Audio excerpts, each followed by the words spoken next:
Hello and welcome to the PC Mission Tech Help Show. I'm your host, Craig Chamberlain, and there are some interesting things going on in the news today. Some serious, some not so serious, but I'm going to start with the serious.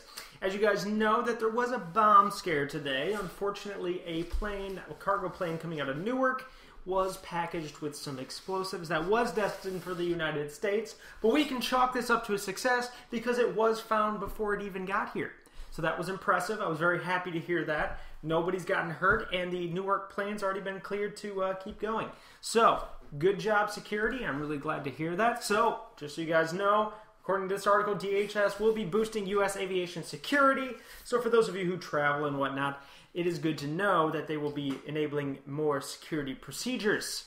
So, make sure that your bags are limited on what you're bringing, because to be honest with you, they charge you now for them and all that junk, so just don't even bring them.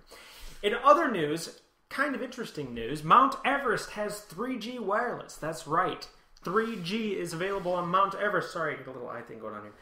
Not winking at you. I find this intriguingly awesome. Of course, it was created for the citizens that live in the Mount Everest area, and it's about 17,000 feet in the air. It is said to be the highest elevated 3G tower available in the world. This is offered by a service known as Ncell, and I've never heard of Ncell. Obviously, it's local to that region. But one thing I find especially, I don't know which one it is, intriguing about this is that they can get on Everest 17,000 feet up, but when I go north about 15 miles here and I go to an area where my parents live, it is a well-populated area, probably more than this town, and I still don't get a cell signal. I get zero, zip, zilch, nothing.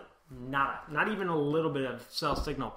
So Verizon, if Ncell can get it on Everest, you've got no more excuses. I'm going to call you. I'm going to call you and say, they got it on Everest. Come on. So that's what's going on in that news. Since Verizon is what we're talking about, Verizon introduces their tiered data plan packages. They've been talking about doing this for some time. The tiered data plan package, I'm not really that happy with. They say they're going to give you 150 megabytes a month for $15 a month.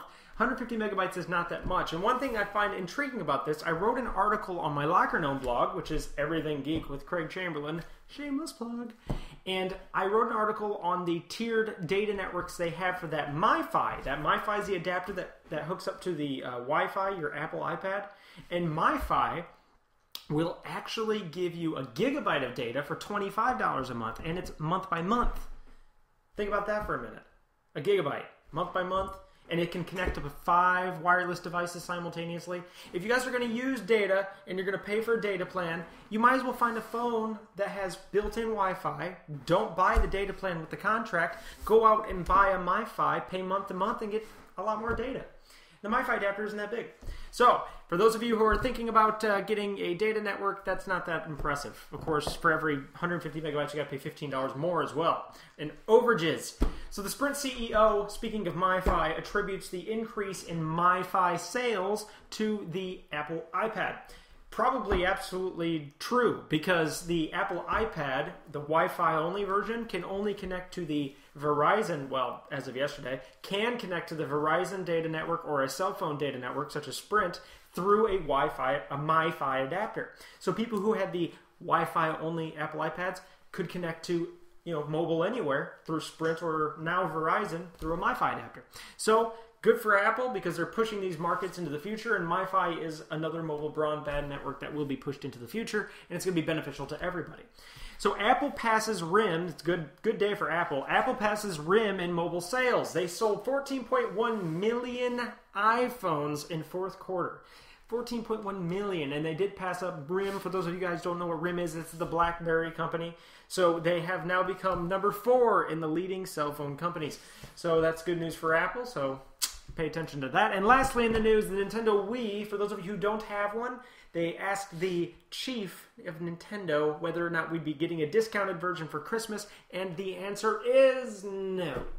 But he did mention that there will be more bundles similar to the 25th anniversary Super Mario bundle, which has the cool red Nintendo Wii.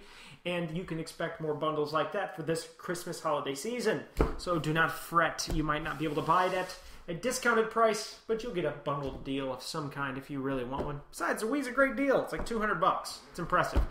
For those of you who don't know, at Chris Perillo's Locker Gnome page, I am now officially writing exclusive content for the Locker Gnome community. You can reach it at lockergnome.com/PCMichiana, and at my primary homepage on the right-hand side sidebar, it shows my latest posts. As always, thanks for stopping by. Thumbs up if you liked it, and hope you enjoyed the tech news. I will be back.